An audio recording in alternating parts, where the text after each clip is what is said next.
identifying linear relationships from word descriptions. Okay? We've practiced it a bit, but we're just going to focus on that today. So we're learning to identify a linear relationship, which we know has got a constant rate of change, from a situation that's being described to you in words. Okay? Identifying what the rate of change in the initial value were. Well, that was like the activity we did yesterday. And give their meanings. Learning to connect word descriptions to equations, to tables, to graphs. Okay, it's different ways to represent the same linear relationship. So here's our first example. To order a supersized sundae from Northwoods Ice Cream Parlor, it costs $5. It costs $5 plus 75 cents for each topping. Okay? If C represents the total cost in dollars of a sundae that has n toppings on it, then complete the following table. What is the rate of change M including units? So just from reading that, what is the rate of change and what are the units?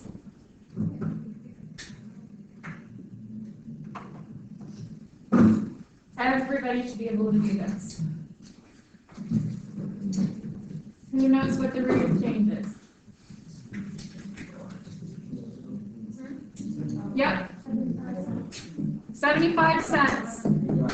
What does a rate of change have to have if it has units? It's got to be per something. Okay, so per topping. So remember, every rate of change has to have per or per. Okay? What's the initial value including units? Yep, $5. What's the meaning of the rate of change down here? It costs 75 cents for each topping.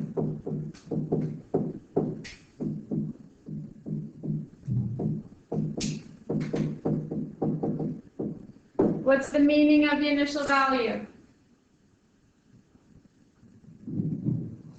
Okay, it costs $5 for a sundae with nothing on it. Phone away, Paul. You can't say initial cost because that would be it for everything. Okay, it costs $5 for a sundae with no toppings.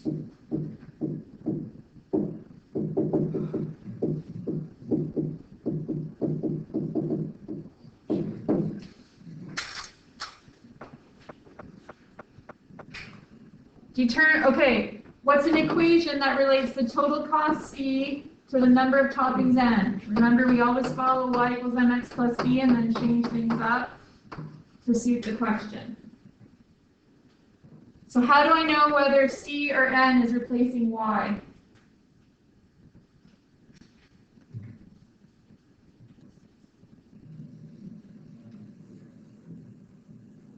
If you were going to make a table here, what would you put in the first column? Yep, C? Nope. Cost always goes in the second. Number of toppings, so the cost is based on the number of toppings. Okay? Cost is based on the number of toppings, so 0 toppings would be $5, 1 topping would be $5.75. So this is like our y, so C is our y. Our rate is M, which is 0.75. Our X, instead of X, they're calling it N. Plus our initial value, B, which is 5.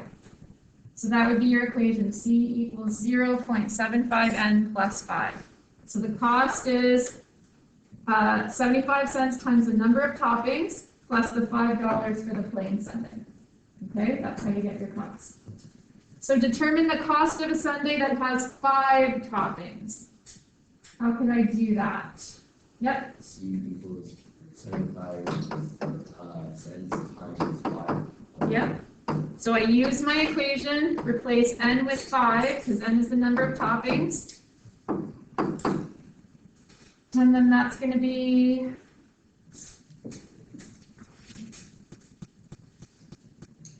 0.75 times 5. plus 5 is $875. So therefore, cost of 5 topping sundae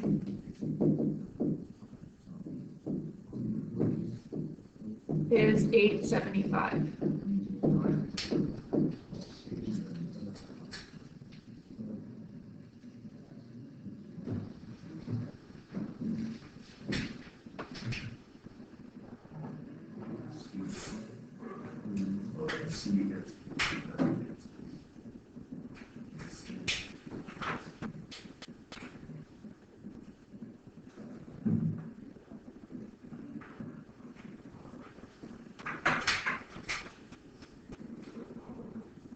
Okay, so here's a different situation.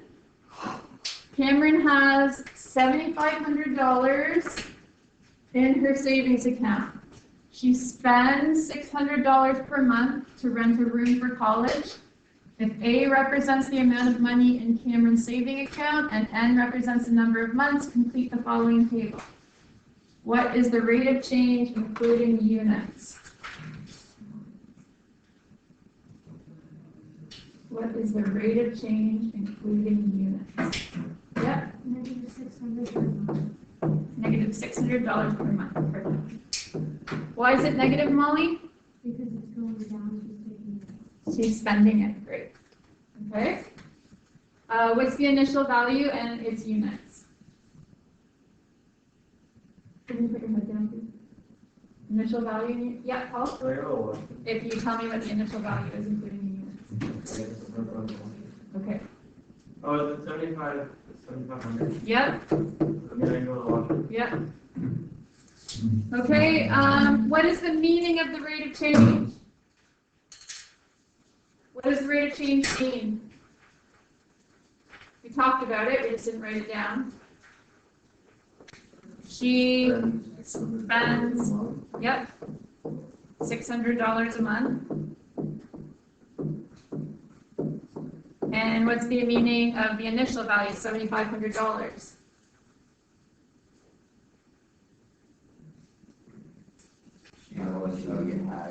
She has $7,500 before she starts spending.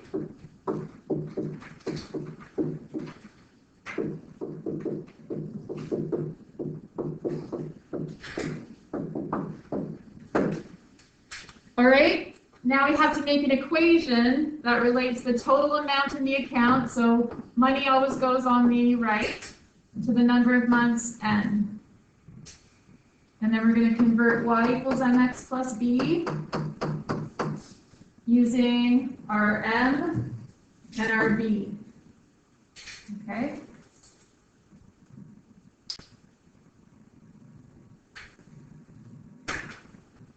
Anyone think they know what the equation is? Yep. Yeah, 600, or A equals 600n. negative. Negative. Good. A equals negative 600n. Plus 7. Good. Plus 7,500. Determine the amount remaining in the account after 8 months.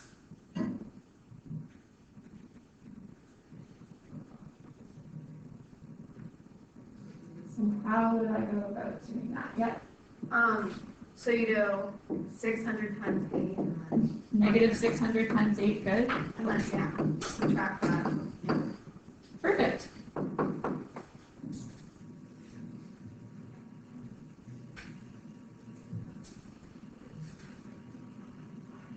So she's got $2,700 left in the account. So $2,700 remains in the account.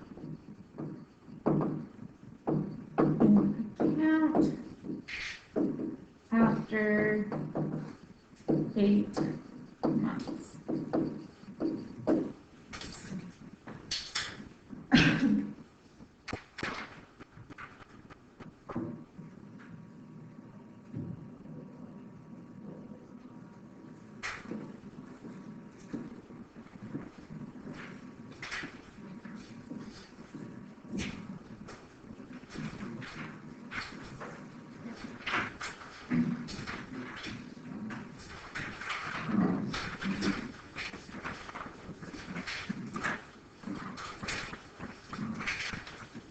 Example 3, the equation below represents the relationship between the mass of a block of ice in grams and the amount of time since the ice started to melt, T in minutes. Complete the following chart. What's the initial value this time, including units? Initial value. And where do I have to find it from? Yep. That's what we buy, because it doesn't have. Or, All right, good. So the rate of change is going to be beside the variable. 55 stands alone. What would be the units on it? Its initial value, grams. Okay, and then what does the initial value mean in this situation? How much ice we put? The block of ice weighs 55 grams before it starts to melt.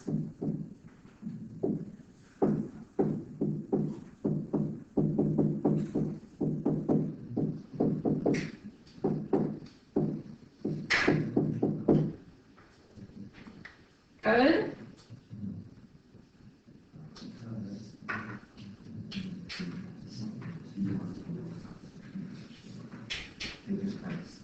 What's the rate of change, including units?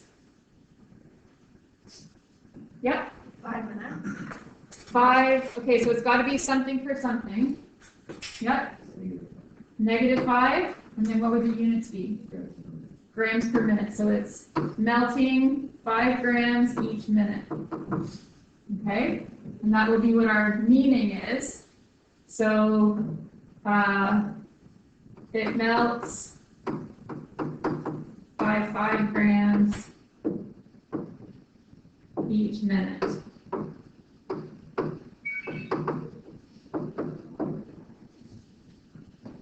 Okay, notice how I'm not just saying that's the initial value when it says to state a meaning. And I'm not just saying that's the rate of change when it asks what the meaning of the rate of change is. Okay? Then I get to what does it mean in terms of the question. How long does it take the ice cube to completely melt? So we've got an equation. What clue is hidden in there when it says completely melt? It means what zero, the mass or the time? Mass. Mass equals 0 when it's completely melted. Okay? Mass is 0 when it's completely melted. So that means I'm going to replace mass with 0. And they want to know how long it takes, so I have to solve this equation to get T by itself. Oh, like the answer? How do I get T? What do I do first to get T by itself? Yeah. Plus 5T, okay. And then that's the 0 pair. Yep, perfect. 0 pair is gone.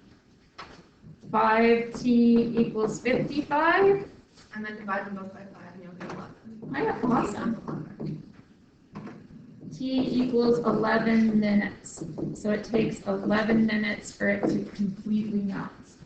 Okay? Takes 11 minutes to completely melt.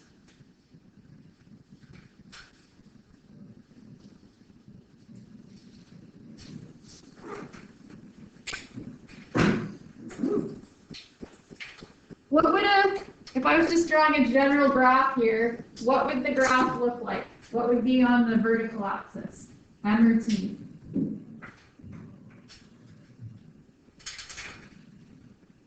Sometimes sketching a picture can help you understand the problem. What would be on the vertical axis? M or T? Mass or time? Yeah. So time is always on the... Time is always an X, okay? Time is always an X. Number of something's always an X. Cost is always a Y, okay? There's certain things you should know, all right? The mass, so we call this the dependent variable. So the mass depends on how long it's been melting for. Y always depends on X, okay? All right, so now that we know that, if the mass is here and the time is here, where would my initial value be along the M axis?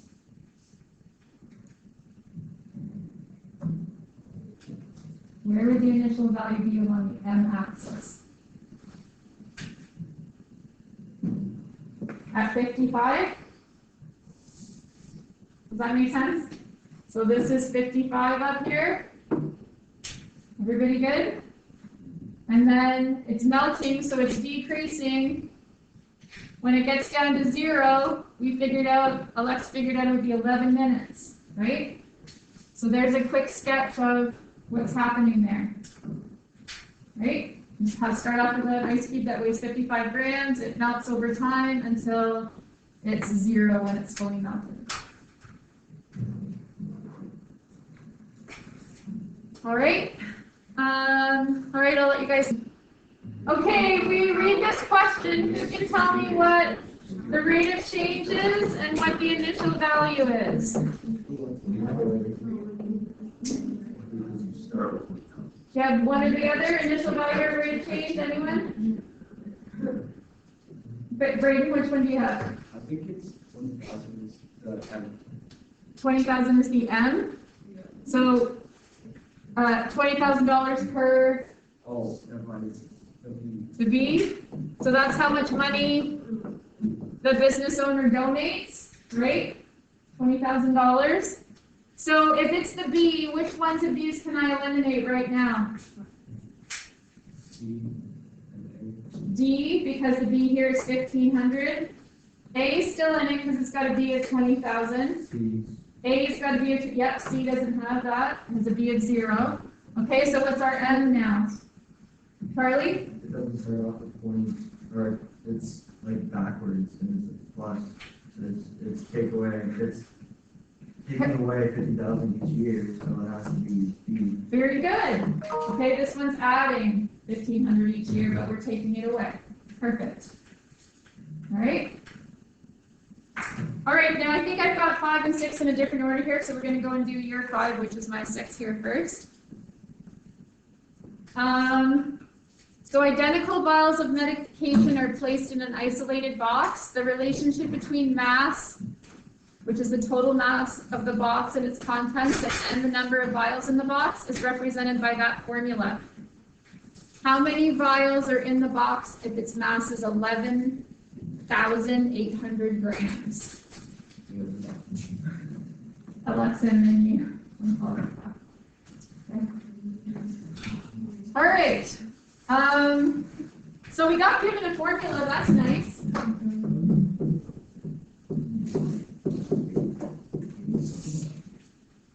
Because we're on this topic of understanding what our formula means, someone tell me what this 500 in the formula means.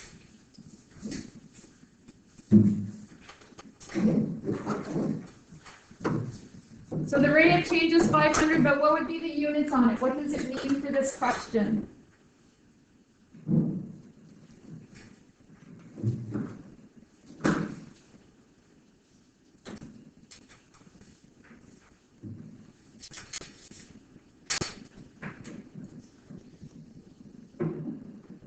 What does that 500 mean?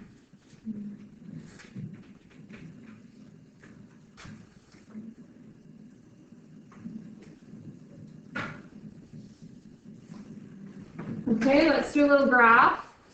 So I know M is my new Y and N is my new X. I start at 800 and I have a positive slope, so I'm going upward. What's mass measured in? Grams. And what N is the number of vials. So N being 500, what does it mean?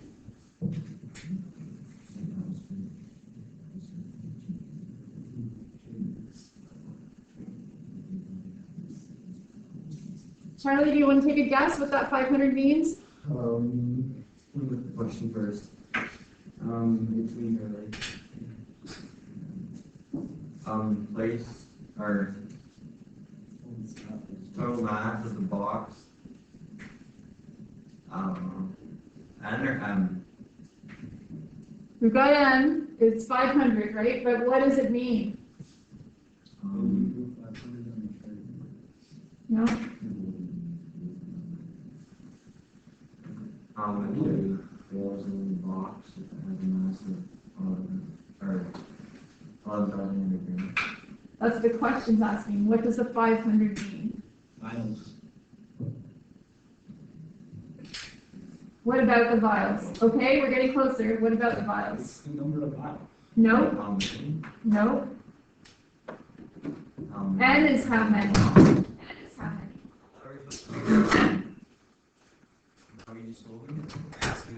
Okay, identical vials. What does identical mean? The same. Are placed in an insulated box. The relationship between the mass, the total mass of the box and its contacts together, and the number of vials in the box is represented by that formula, 500N plus 800, where N is the number of vials that are in the box, and mass is in grams. So if I put no vials in the box, what would the box weigh? If I put no vials in the box, okay? So if I put no vials in the box, it would weigh 800 grams. If I put one vial in the box, how much would it weigh? Yep, 500 plus 200. yep, I put one 500 in, so I'd have 1,300 grams. So what does that 500 represent?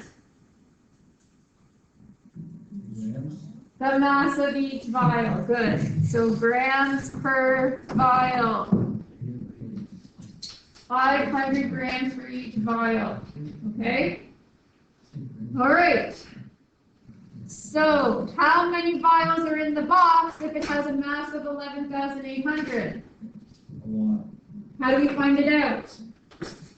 Divided by 500. Nope, not yet, not yet. I replace 11,800, you don't square root it. You square it by 80. No. 1,500.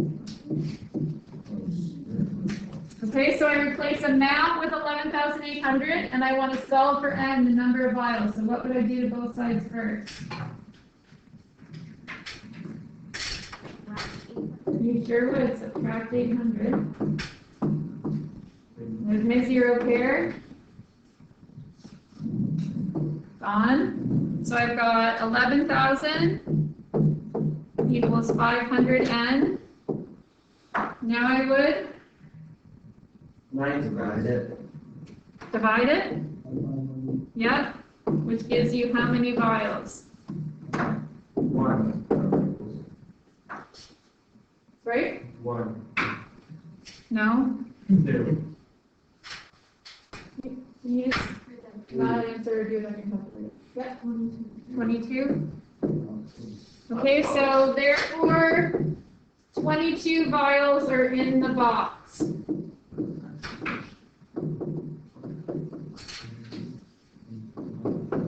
Okay, how many vials are in the box? 22 vials are in the box.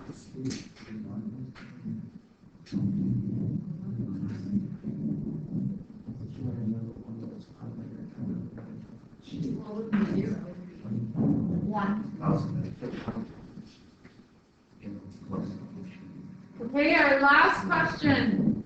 Example 6. For you guys, 5 for me. A line passes through those 2 points. What is the equation of the line? Verify your answer on decimals.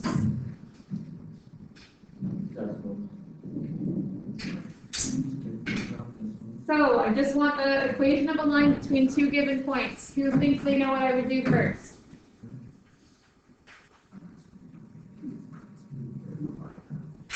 How do you find the slope between 2 points?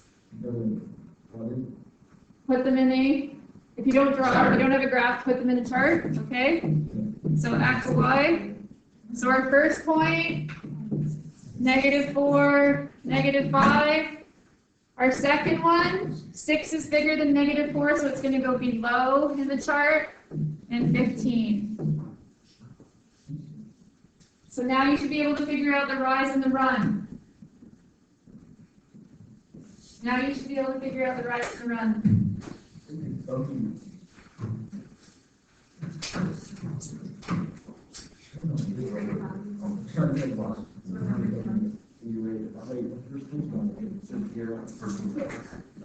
That's where we're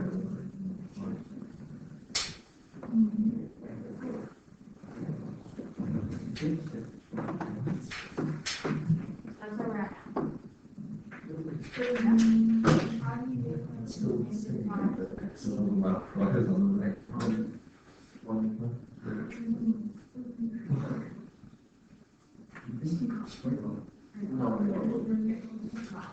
Negative 4 is 6.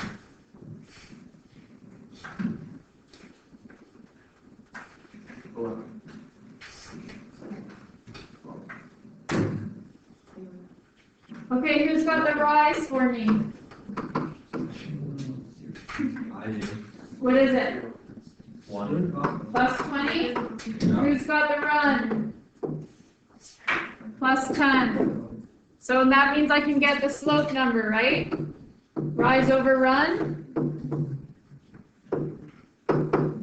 So that's 20 over 10, which is 2.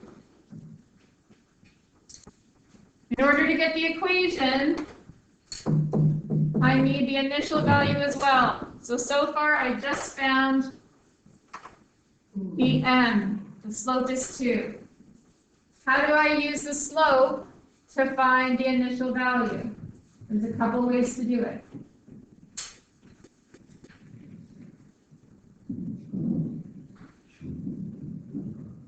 Do you want to try the equation way like we did with Lily? Do you want to do that, or do you want to use the table? Hands up for equation. Okay, we're doing equation. All right, so this is what we've got so far. So we've got y equals 2x plus b. Now, both of these represent, so this represents 1 point on the graph. So when x is negative 4, y is negative 5, but we also know when x is 6, y is 15. Which one of those points looks easier? Negative 4, negative 5, or 6, 15? They're both on the line, so they would both work out, but which one looks easier? 6, 15, because it's got no negatives. So the fact that 6, 15, this point is on the line, means 6, 15 has to satisfy this equation, which means I'm going to put 15 in for y, because it's a y value. I'm going to put 6 in for x, because it's an x value. And then I'm going to figure b out. Okay, what would my next step be then on this? Charlie, what would my next step be on this one? Stack would be get one by itself. Try to get one by itself. You're trying to get b by itself, but before I can do that, what should I do? Multiply. Or Now what would I do? now you take away 12. And then after that, 3. Yep, b is 3. So now I've got to write my equation now. Now that I know b and I know m, I can put them into the equation. And it's going to become y equals, what number goes in front of the x? 2x plus 3, because the b was positive.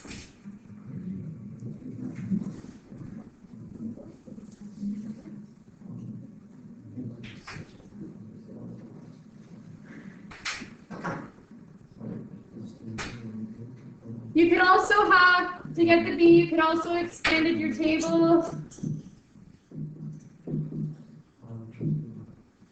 like that, and you know negative 4 is negative 5, and then you know that m is 2, so we're adding 2 each time, add 2, add 2, add 2, add 2, and you can get to B that way. Okay, so there's another way you could have got to B. You start with what you know, and then you're going to work up until you get to what 0 is. Okay? By using the rate of change each time. The rate of change we know is going up by 2. So every time you go up by 1 here, you're going to go up by 2 on this side until we get to 0, 3. And the number beside 0 in the chart is the initial value. Okay? Now that you know the two ways, how many people would find B using the equation? How many people would find B using the table? Okay? Both work. Everybody good? You have to know how to do one of them. The number's phone number. Okay, so